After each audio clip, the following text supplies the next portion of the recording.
think we should first start off with a definition of what continuous cover forestry is. The one that has been devised for New Zealand is as follows: the management of forests using ecological principles which are patterned on natural processes so that the forest canopy is always maintained at one or more levels and the forest will largely self-regenerate. Harvest removals will be undertaken as single tree or small coop fellings so that biodiversity, soil and water values and the landscape are not compromised.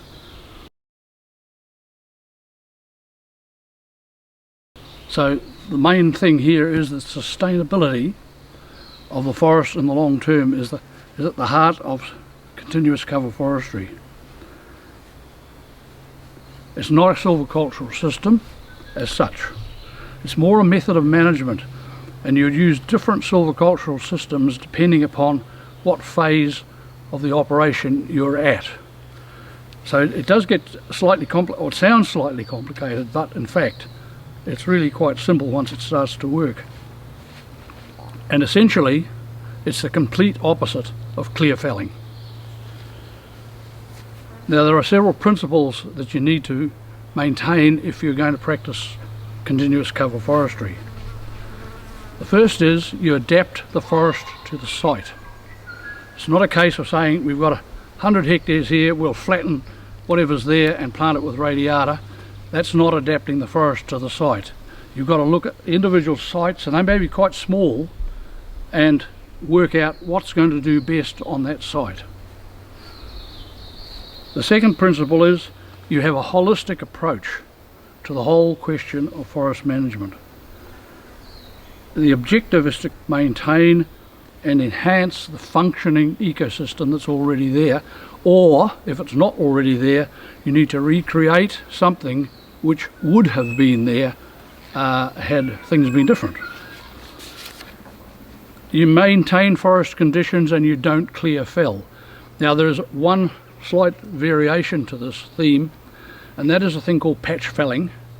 Very often, and this happens particularly in UK, where you're converting an area of exotic species, say spruce in their case, to continuous cover, you may fell patches of up to say 5 hectares and gradually convert those to continuous cover. But patch felling, strictly speaking, is not part of that process, but it's a means of getting to where you want to go. The basic reason for selecting frame trees is the fact that you can measure them and they will give you a good indication of how the stand is progressing. Really quite simple. If you look around, you'll see some numbers on some of the trees.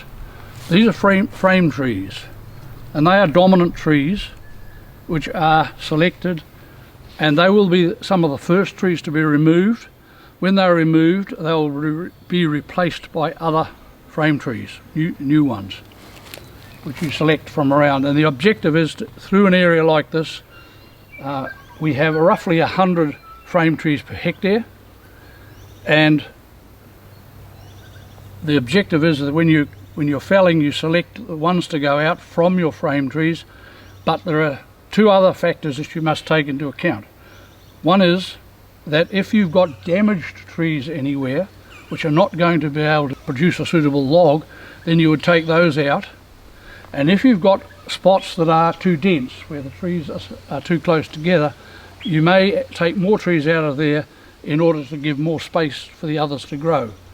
So you're looking at 3 kinds of trees to remove: the dominants, or some of the dominants, which are frame trees, damaged trees, or trees which are too close to grow at a reasonable rate. This is a simple diameter growth chart. The top one is Eucalyptus saligna, and you can see it's a straight line. Now these are by and large the dominant trees in this stand, and they're actually super dominant. Below them are in green melanoxylon, and then you've got oven's eye, and the bottom one is Lusitanica. you can see that the 3 less dominant species are starting to fall off in their diameter growth rate, which means that this stand is really saying to us, I'm ready for you to come in and take out more trees. And I would envisage, we haven't done it here yet, but I would envisage we would probably be looking to take out something like 50 to 100 of these trees per hectare from those 3 classes of timber. That's something we don't know much yet about the timing of these operations because it's not been done before. I would anticipate probably every 5 to 10 years, but it would be indicated purely by that graph. If the diameter growth is dropping off, then you really need to come and take more trees out. So you're losing production at that point? Yeah. One of the most important things about continuous cover forestry is that you are concentrating the growth of the stand on the biggest trees. So over the whole area of a forest being managed under continuous cover, the bulk of the growth rate, the bulk of volume of that stand is being put onto the big trees like these ones around me now, but coming away underneath are the smaller ones. Now contrast that to clear felling, where you've got a 100 hectare block which you clear fell and start again. So you've got little bits of all over the forest at different ages. So you've got your growing stock in a clear felling forest distributed quite a lot through the different size classes. But here they're concentrated on the big trees. What is happening in here also, and this is the next phase, is that the area over there, well I'm pointing, is an area of bush. It's got quite a lot of seed trees in it, and those trees are regenerating into here. As soon as you plant an area like this adjacent to bush with exotic species, especially ones with good branch frames like Seligna and Oven's Eye, they are used by the birds as perch trees, and around the perch trees they drop all the seed from the bush. The structure of the upper branches of that tree is fairly open. They're excellent for perches for birds. And if we look around on the ground here, we can see quite a few useful species. First of all, we've got tawa down here. Okay, and over here, quite small yet, we have a kaikatea. Behind me here, we have a koikoi, which is actually well over 2 metres tall now. Down here in the scrub is a puriri, which is quite well established. You'll also note around here a good number of scrub species, particularly pigeonwood, this one. And this has come away under this area below the Seligna where there's a slightly higher light level, so that the seedlings get established more quickly. So actual fact, at the present moment in here, or as of 2012 in here, we had 1,900 timber species seedlings per hectare, ranging from 20 centimetres to 200 centimetres, and we have about 1,200 scrub species ranging over the same height range. People may well ask the question, why are the scrub species important? Why do you want them? Why don't you get rid of them? Because they're taking up space that other trees could use. They are important. They're part of the ecosystem to start with. They're part of the biodiversity of the site. They are a food source, most of them. In fact, as looking at my list here, every one of them is a bird food. So they're an added food source for the birds, and they're also probably, although we don't know for certain, important in allowing the native tree species, timber species, to regenerate. If you remove them, it may change the dynamics, and it may not work. The situation we're in now is an example of the planting of a native species, Rimu, into an open area.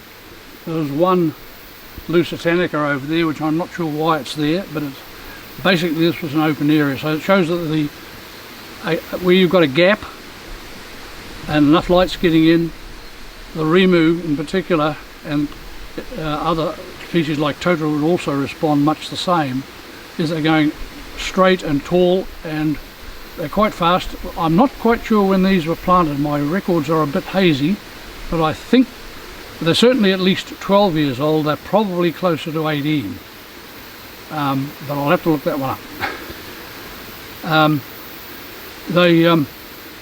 The way this would be managed, there's a little bit of melanoxylin here as well, but any of the other trees will gradually be cut out, and including the Lusitanica, and this will become a small Remu stand, and we will thin it gradually so that the best trees are growing at the fastest rate.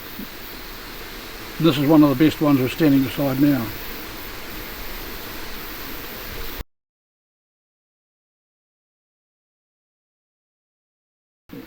Here we have an example of a larger mangiao.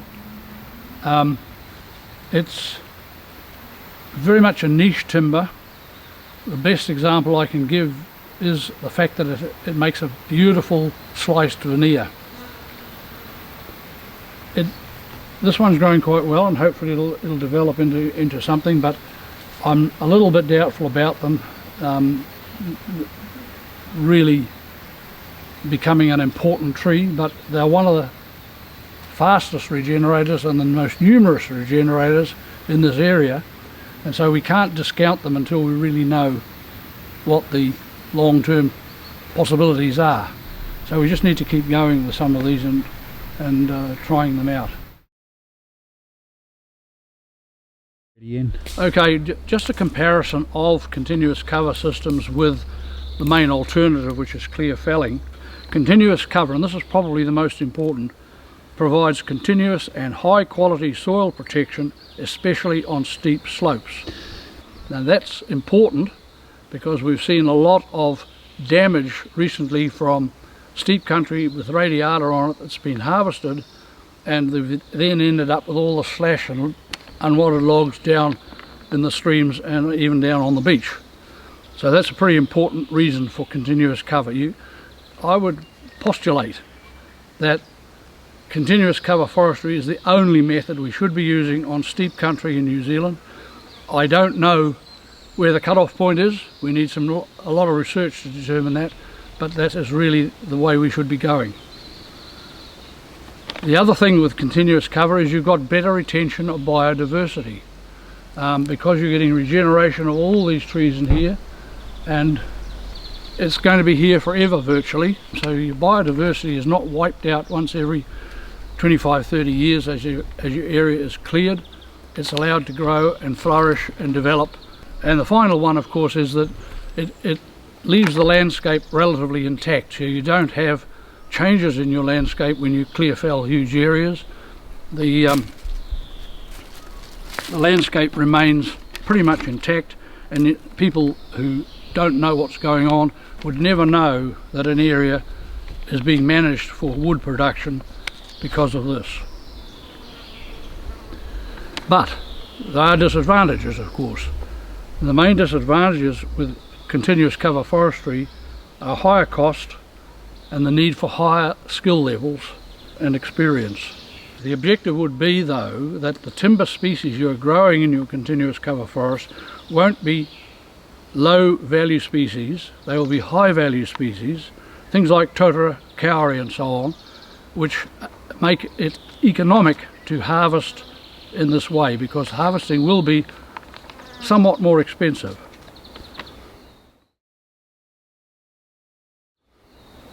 Now there are 5 basic approaches to continuous cover, depending upon the sort of country that you're working with. First of all, you might want to establish a new forest on bare ground. So that's the first one. Then you've got the sort of place we're standing in at the moment, where we're converting a young, even-aged forest to continuous cover. And this is what's happening here.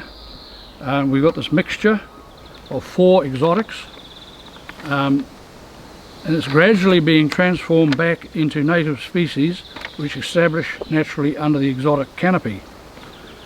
The eucalyptus saligna will be the first ones to go because they're going to make too much mess when they're felled, and they're not really suitable for continuous cover.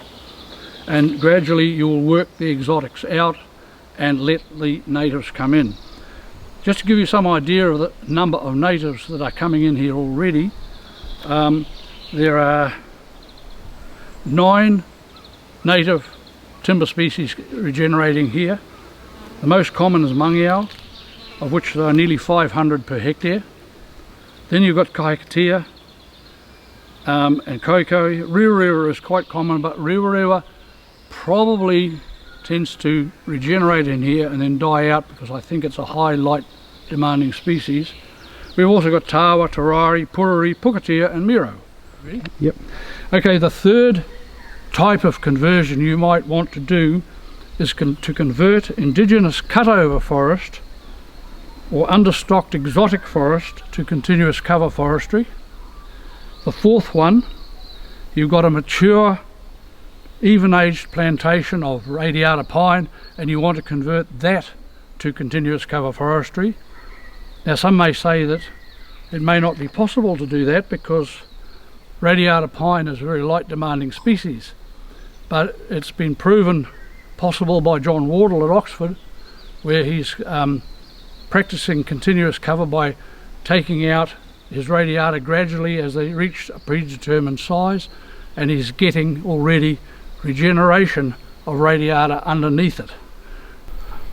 The final type of conversion you might want to do is one which is probably not possible now in much in New Zealand, and that would be you've got an area of indigenous forest with quite a good stocking of timber trees in it, and you want to convert that to continuous cover by commencing to slowly take out the bigger trees like rimu and so on, and allowing other regeneration to come in after it. So those are the sort of 5 general things. It's very much a continuous feast, if you like, because they overlap, they vary. You'll get situations where you'll get something that doesn't fit into one of those categories, but you can work your way around it and work out the best method for the block that you've got.